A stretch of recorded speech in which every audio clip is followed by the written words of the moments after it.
falsehood, and that is duality. Okay, and then evil. Okay, evil means good and evil, so that is all duality. So in matter there is only oneness, so there cannot be any suffering, pain, and evil. That was the argument. Now he says when life is coming in, dualities begin. Okay, so we'll each sentence and we'll see carefully what he's saying. The duality begins with conscious life and emerges fully with the development of mind in life. Okay? So it's true even at the in the biology also it is true. First there is one cell which is fertilized and then it splits into two. So it begins with a division of two and then it becomes geometric progression 4, 8, 16, it goes on like that. So the one becomes a many from the higher level and also from the lower level. The same thing happens. So duality begins with conscious life and emerges fully with the development of mind in life. Development of mind in life. The vital mind, the mind of desire and sensation, is the creator of the sense of evil and of the fact of evil. A very clear, definite statement. Okay, he is telling you where the origin of evil is. It is when the life begins. Okay, because life is coming out of matter, and there it begins. It is no falsehood, no suffering, and no untruth in the descent, but only in the ascent. And even in the ascent from matter, there is nothing. When life comes in, it starts. Okay, so. And mind also remember that there is a mind in the physical, that's the manas, the physical mind, then there is a vital mind. So the vital mind, the mind of desire and sensation, is a creator of the sense of evil and of the fact of evil. Now that's interesting. What is saying? Sense of evil and fact of evil. Sense and fact. Sense means you may feel something evil even when there isn't any evil there. Okay. And this evil, fact of evil is, yes, there is. There is actually something evil in the physical world in the eyes of normal man, not in the eyes of the divine. Okay. This is sense. Because something, a human being may sense an evil somewhere, but somebody else says, no, this is natural. Okay. For instance, one example we can give about animals, okay, jumping upon other animals and tearing them even when they are living and eating it up. So some human beings will certainly find that evil, okay, but it's not so. It's not so at all. So because it's a natural law at that level. So, but there is a fact of evil also. Something um, with intention. If you kill somebody, okay, that is evil certainly. Then, moreover, in animal life, the fact of evil is there. Okay? In animal life, the fact of evil is there. That means actually what is happening. Okay? The evil of suffering and the sense of suffering, the evil of violence and cruelty and strife and sense deception. Okay? There are two things. Fact is what is actually happening, and the sense is your reaction to it. Okay, so the fact of evil is there, the evil of suffering, and the sense of suffering, the evil of violence and cruelty and strife and deception. All these things exist in animals. No? Cruelty is there, strife is there, deception also is there in animals. But the sense of moral evil is absent. Now see, very interesting how Srimati is going from the fact of evil and sense of evil is there in the animal world, but the moral evil, that is not there. Okay, it's something very natural that happens in the animal world. These things do exist, but they are not condemnable. At the human level, you have no right to condemn, and we normally don't also. Some people have weak senses, so they cannot see a scene in which a tiger is jumping on a beautiful small deer and tearing it even while it is living. That many people can't because you have a weak vital. Okay? But the moral idea of this is something essentially wrong, that is not there in the animals at all. It's interesting what he's saying. The evil of violence and cruelty and strife and deception, but the sense of moral evil is absent in the animal world.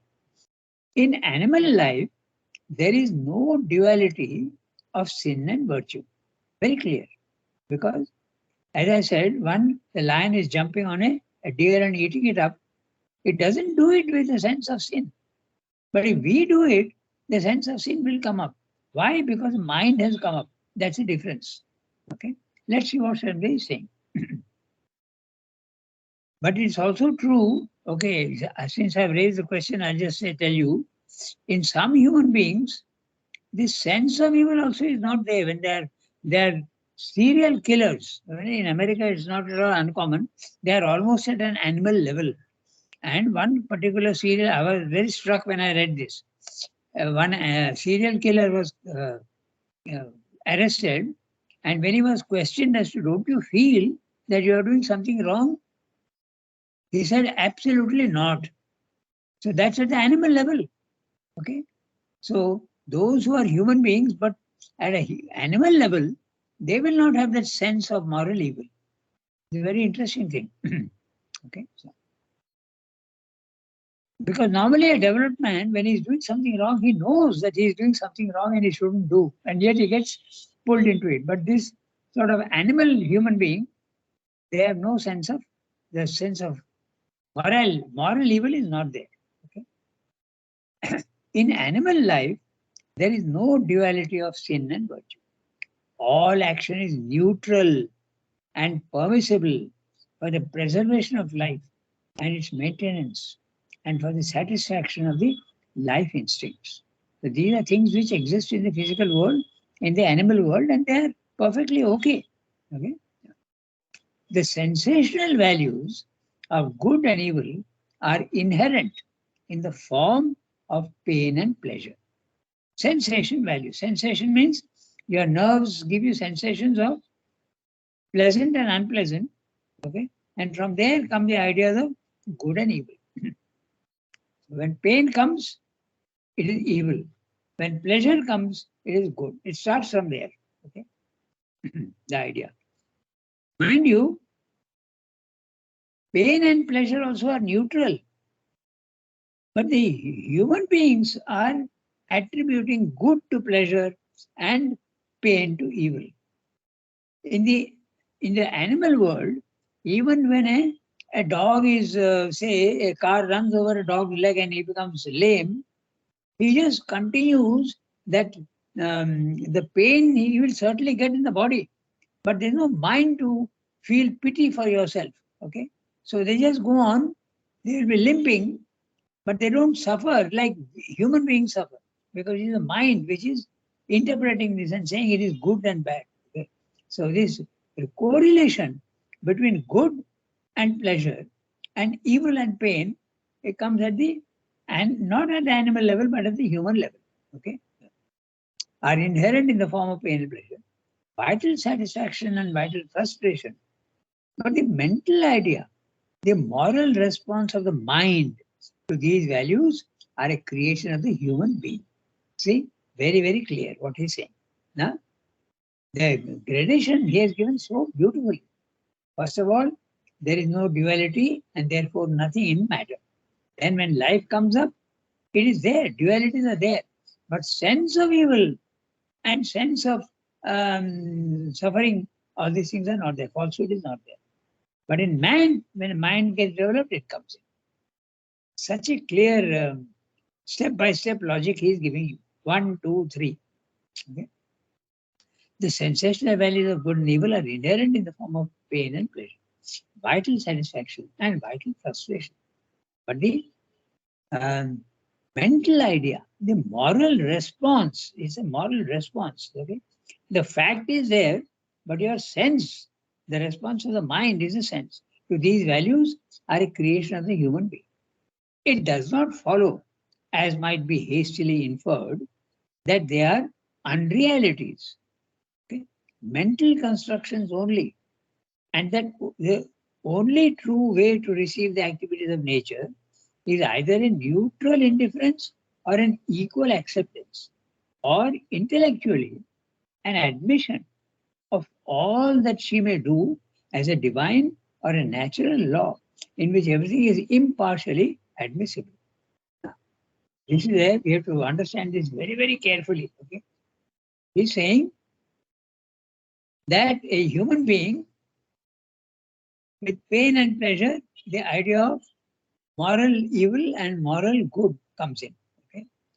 It does not follow, as might be hastily inferred, that they are unrealities, mental constructions only. Okay, nothing to do. It's your own reaction. Nothing to do with the actual fact what you're seeing. That the only true way to receive the activities of nature is either a neutral indifference or a equal acceptance, or intellectually an admission of all that she may do as a divine or a natural law in which everything is impartially admissible. This is exactly what you have to do in yoga. You have to become absolutely impartial to the impacts of the physical world. When something cruel is happening, it should leave you absolutely calm and quiet. You should see it as nature's play, neutral play. When something pleasant is happening, don't start jumping with the joy. You accept it as nature's play. Okay, so you become neutral, samatha. So that is what, if when samatha comes in, again the pain and pleasure disappears for human beings. Okay? That's interesting. And the pain and pleasure is there at the animal level, but no moral sense. In the human being, the moral sense comes in. And when you go one step higher into the spiritual planes, again that moral sense disappears. Okay, so there is no evil and no, you are capable of looking at nature's actions just as just pure action, a physical force, a wind which is gentle or a wind which is violent. That's all, nothing else. There is no idea of good and evil again in it. That is indeed one side of the truth. So there is one side of the truth. There is an infra-rational truth of life and matter, which is impartial and neutral and admits all things as facts of nature and serviceable for the creation. Okay? Serviceable for the creation. Preservation and destruction of life, three necessary movements of the universal energy, which are all connectedly indispensable and each in its own place of equal value. Now, Sridhar is going to say something very interesting. He's saying that there is one aspect only of truth. In fact, in Life Divine, elsewhere he says, if you remember, he says that individuals may escape, but are these things which are there in the physical world, okay, this suffering and pain, do they disappear? They don't. So that's the other side of the truth. So that also has to be removed, and that can happen only when the supramental comes in. Okay, then actually physical pain and pleasure also will not be there for the supramental being. So one side, if you go to the level 2 of the spiritual planes of consciousness, yes, you are free of pain and suffering. Okay, that is certain. But the physical world continues to have pain and suffering. So you have to do, so the supramental race will get, that also goes away. Because you have a physical body, your body is supramental body, it will have no suffering in the physical world. Okay, so steps. So when he's saying that there is one side of the truth, he's saying that when you go to the spiritual level of consciousness, it is true that you start seeing all the things of nature as just happenings. Neutrally, you are watching and you are not at all affected by it. Okay? But in the physical world, it doesn't disappear. The pain and service remains, the pain and pleasure. So, that is indeed one side of the truth. There is an infra-rational truth, infra-rational, below the mental level of life and matter, which is impartial and neutral and admits all things as facts of nature and serviceable for the creation preservation and destruction of life. These things have to be, if you are creating, there can be pleasure. Preservation, destruction will give you sense of evil. But they are not that at all. They are three necessary movements of a universal energy which are all connectedly indispensable. In the physical world, it's movement. And movement means creation and destruction. You are attributing all sorts of good and bad to it, but there is no such thing at the infra-rational level. That means in matter and life. Okay. But when mind comes in, rational level, things change. That's what he's going to point out now. Okay. So there is too a truth of the detached reason which can look on all that is thus admitted by nature as serviceable to her processes in life and matter, and observe everything that is with an unmoved neutral impartiality and acceptance. This is the truth of the Brahmic consciousness. You do look at everything in a very calm, quiet manner and see exactly what it is without attributing any values of good and bad, okay, or evil and good. There is a truth of the detached reason. There is a Brahmic consciousness which can look on all that is thus admitted by nature as serviceable. It is useful. These things are useful and necessary, indispensable, he has said, as serviceable to a process in life and matter, and observe everything that is with a unmoved, observe everything that exists. Okay, this is to be used in that sense, with an unmoved neutral impartiality and acceptance. This is a philosophic and scientific reason that witnesses and seeks to understand, but considers it futile to judge. Remember, when you are in the Brahmic consciousness, you are not judging. You are just watching everything for exactly what it is. This is red, this is blue, this is green. Okay, just that. You are not, yes, a lion is jumping on a tiger, I am seeing. Okay, I see that there is other things opposite also are there.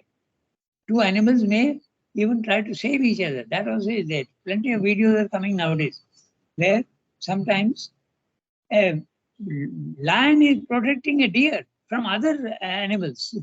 So these are both are there. Okay, good and bad. But there is no good and bad. It's just the facts. This is a philosophic and scientific reason that witnesses. Which is this? This is a philosophic scientific reason. Philosophic in yoga. When you go to the Brahmic consciousness, it is philosophic.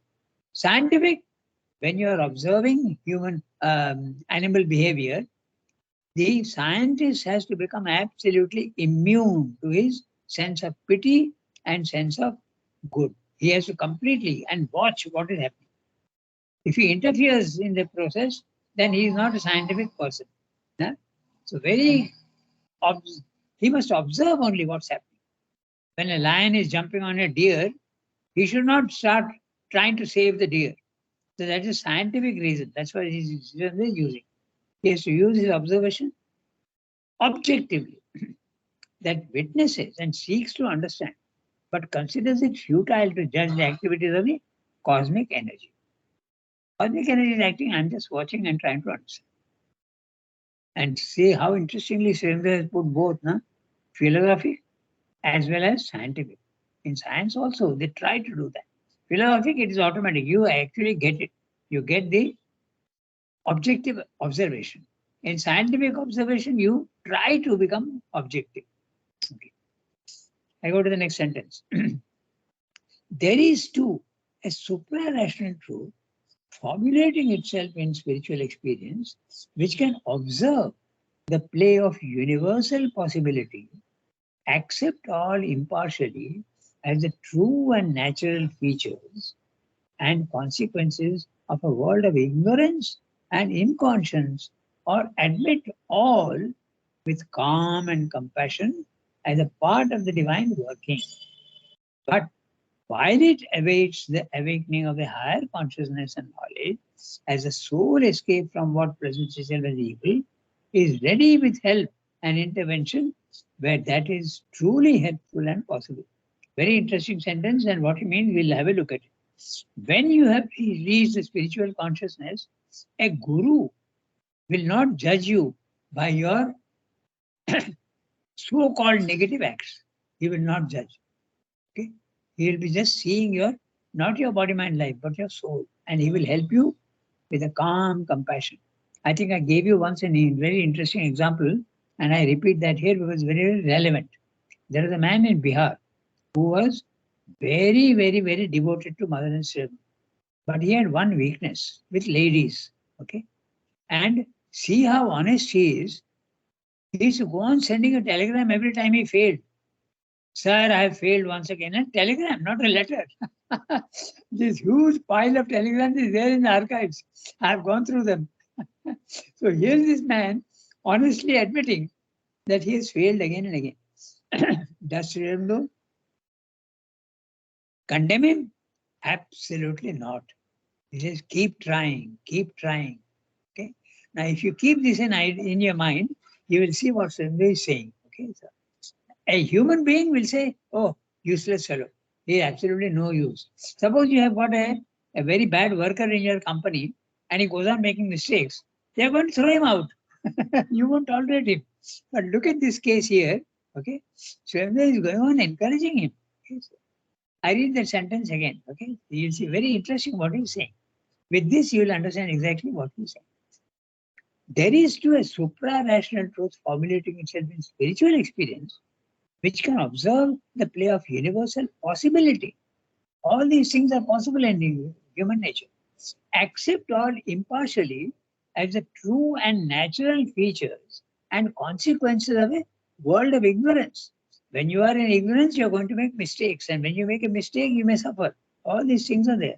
But you have to not to be affected by that. You have to look and try to understand the truth of all these things. The world of ignorance and inconscience, or admit all with calm and compassion as a part of the divine working.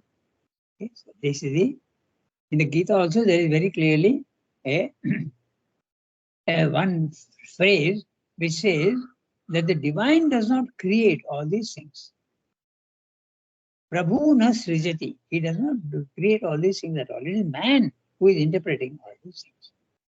But while it awaits the awakening of a higher consciousness and knowledge, that means the higher consciousness and knowledge of the man who is honest but unable to control himself, as I said, okay, while he is waiting for that higher consciousness, okay, as the soul escaped from what present is as evil, is ready with help and intervention. So Sri Aurobindo is actually helping him to get out of his weakness, okay. He is ready with help and intervention where that is truly helpful and possible. Okay. So this is exactly the example I gave you, it becomes very clear what he's saying. But nonetheless, I also note very interestingly where that is truly helpful and possible. Because sometimes all the help that the guru can give you, it does not help.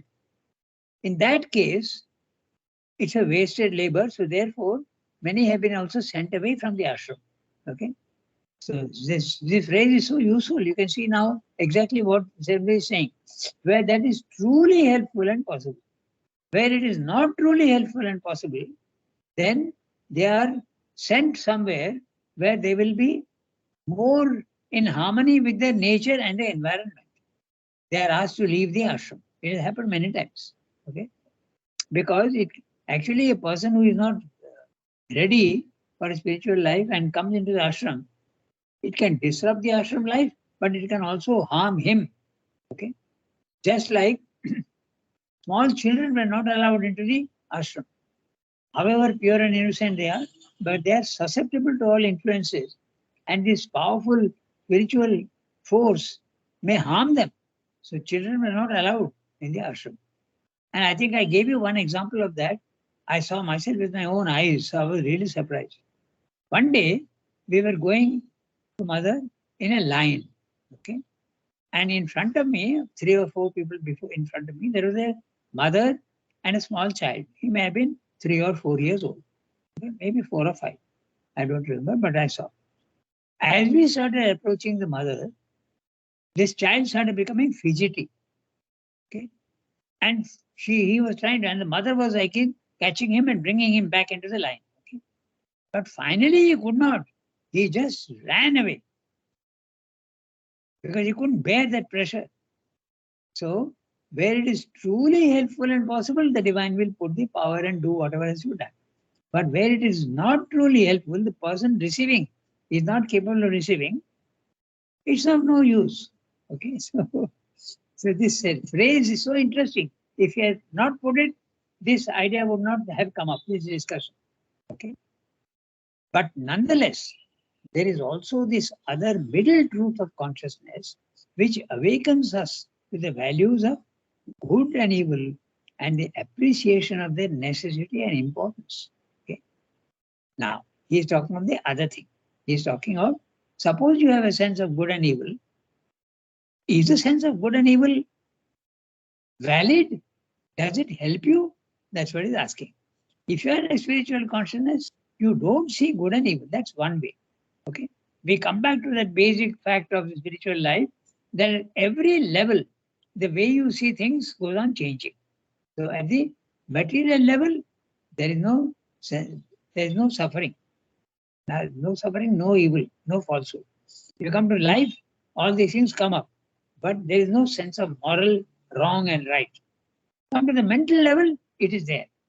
Moral right and is there. You go to the higher level, now you are not in the mind level. Again, the suffering and pain and falsehood disappears. Okay. But now he is saying something else. He is adding. Okay.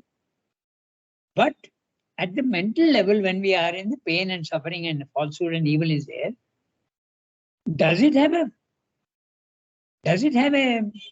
function? That's what he's asking. And very clearly, yes, it has a function. Because that is the one that makes you progress. I read that sentence again.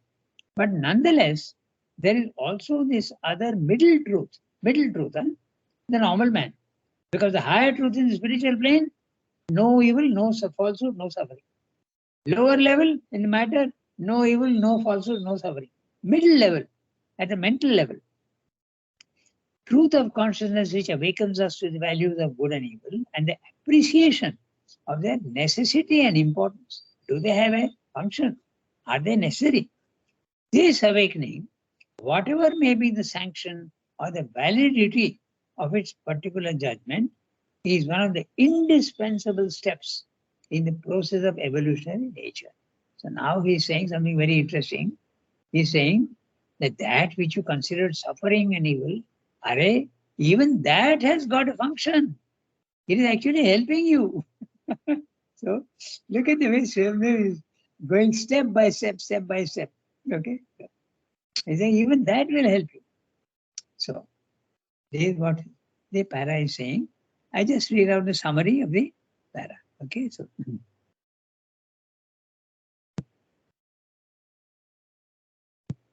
the dualities, I'm just summarizing the whole thing to refresh ourselves and get the essence of what is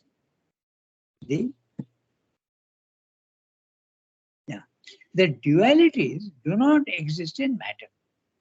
Where and when do they begin? It is with conscious life that they commence, but culminate in the vital mind. The mind of desire and sensation creates a sense of evil and also the fact of evil. Okay? We have discussed sense and fact. Fact actually happening in the physical world, but sense of evil is affecting you, and that's why it's your individual reaction to this, okay, to the fact. Suffering, violence, cruelty, strife, and deception, all these do exist in the animal world. They are the facts. But the sense of moral evil is absent in the animal. It does have the dualities of sin and virtue. The animal kills cruelly, deceives cunningly, but does not suffer from the sense of wrongdoing, of something that ought not to be done. That sense is not there. The cruelty of lion and tiger, killing and eating by tearing the newborn calf or fawn, camouflage for self-protection or attack is deception. but there is no sense of wrongdoing. Camouflage is also a very interesting, so they use the word deception. The camouflages in nature are deception. Okay, very interesting nature, how nature acts. You feel that everything in nature is mechanical, but no, camouflage is a fantastic design. Okay, there's consciousness in it. It gives protection. The spots of a leopard, if he's in a forest, he will merge very easily with the leaves and the light and shadows. So it will be difficult to spot him. That's a camouflage. The camouflage also of the even the what is it called? It goes on changing chameleon. Okay, it goes on changing its color. Okay, the same thing happens in the sea also. Many animals go on changing their color to merge with the background. So that's a deception. It exists in the physical world. Okay, but there's no sense of wrongdoing. I continue with the summary. Pain and pleasure, vital satisfaction and frustration have inbuilt in them the feelings of good and bad, which lead to good and evil, which lead to good and evil. It is in man that sin and virtue, good and evil, wrongdoing and right doing originate and take firm root. But we must not jump to the conclusion that morality is a mental construction and therefore unreal and invalid. So, man must accept both sin and virtue impartially without moral judgment. This is not a and without moral judgment. Okay, so it is true that morality does not exist in matter. It is also true that it does not exist above the mind in the Brahman consciousness. It is also true that in yogic discipline, an equality, a samatha, an impartiality towards pleasure and disgust is recommended. But all this does not render morality invalid or inapplicable in the ordinary life of man. This has its truth and validity. It is true of the middle region, not above, not below, even if it does not exist in the primary or the tertiary levels of consciousness. Primary level, physical world. Secondary level, the spiritual world, where it does. Tertiary level also, it does not exist. But the middle term, when man is there, yes, morality has got its function and it's a fact. Good and evil are definitely truths, and they have their purpose also in life. Ethics helps man to surpass himself and get rid of all imperfection. The necessity and importance of ethics is obvious. It awakens man to the spiritual life. This is what Srimad is saying in this very interesting paragraph. Okay. So we have only now about 5 minutes or 6 minutes. So if there any questions, we can deal with it. But you reread this this para with the discussions that we have had, and each word is so important and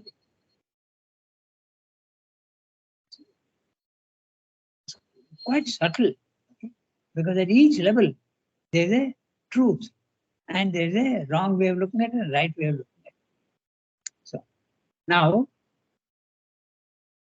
the next paragraph, how big is it? Let me see.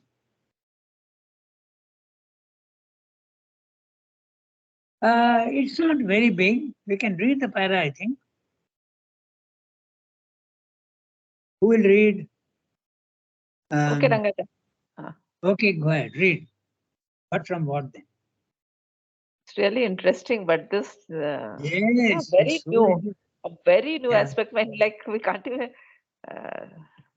Absolutely. Okay, yeah. But What from an what? analysis.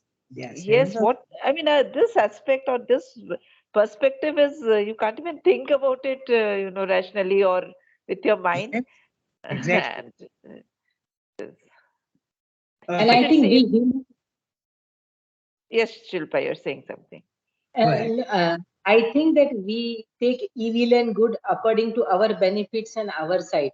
Whereas the divine side of evil and good is totally different. The sight is totally different. There is no evil, there is no good.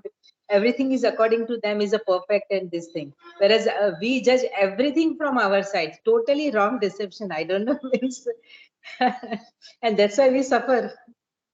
Okay, Shilpa, what you said is right.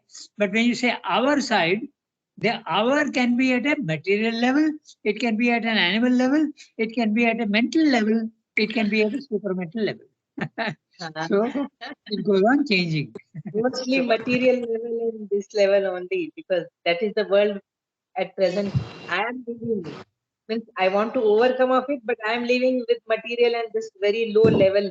I want to rise, and that's why I am feeling that, oh my God, this all the perception of looking at other things should be changed. Then I think I will change myself for myself. I have to change this. And also, Surendra is telling you in the end that there is a validity and an invalidity also. And so this validity and invalidity proportion goes on changing as you go in consciousness. As you go on growing in consciousness, it goes on changing. No evil, no falsehood below, no evil, no falsehood above. But in the middle, it is there and it is very, very helpful. Evil and suffering and falsehood is helpful to you. Yeah. But you know, religion is something which distorts the truth and facts a lot, Absolutely. you know. Absolutely. Yeah. So, religion is actually detrimental to people because they become such fanatics and have these holy wars and whatnot, Yes, yes. because they have this sense of right and wrong which is so much ingrained in them that they think it's their moral duty to protect their religion. Yes, that's true. Particularly the Abrahamic religions, okay? The Christianity and the Islam, they go to the other extreme. Yeah. So, but all religions have their defects because religion is not spiritual. There's a big difference between the two. That's why Mother and Sarah used to go on stressing. We are not a religion. We are not a religion. Okay? It's a spiritual life that makes a huge difference. Okay, I think we have run out Yes, of we time. have almost completed. I just wanted to tell this much, Rangada, that uh, I mean, whatever he is saying, the truth and all that, what strikes me the most is how logically, rationally, and intellectually he's trying to put the highest truths. And like Ab- people like us who are, who think a lot, who think more, for Absolutely. us it becomes like, unfolding of one fact. Yes, this is how he has proved each thing. So that is Absolutely. what strikes me the most, like you can't negate it. What he is saying, he has proved it in such a way that you have to accept, you have to see, you have to get that vision to see what he is trying to say. That Yes. thing really, really, I don't know how to put it. It really touches me. That is the most. I think I connected to him right in my childhood because of that, and even today, it always, it never fails to surprise me or to so Absolutely. beautiful. That is what is so fantastic about Sri Aurobindo. They such truth and honest look at everything is fantastic. That's the attraction of reading Sri Aurobindo. Once you get hooked, it's there forever. And another thing, this also helps us, Rangadan, for me at least, I felt it helped us, to feel that everything and everybody in this world has a truth behind it, an aspect, So that feeling of superiority, inferiority, or wrong and right slowly started. I'm not saying it completely goes, but it slowly starts disappearing. You start to feel that, yes, that person, for that person, that is the truth. You start respecting, loving people. I don't know how to put it, but I'm sure you can understand what I'm trying to say. Yes, yes, absolutely true. Absolutely true. The mental recognition of truth does make you humble and you stop judging people very much. Okay, certainly it is true. Okay, have a good Okay, day. Rangada, thank you. Bye. Thank you. Bye. Thank you, Rangada. Over Rangada. Over to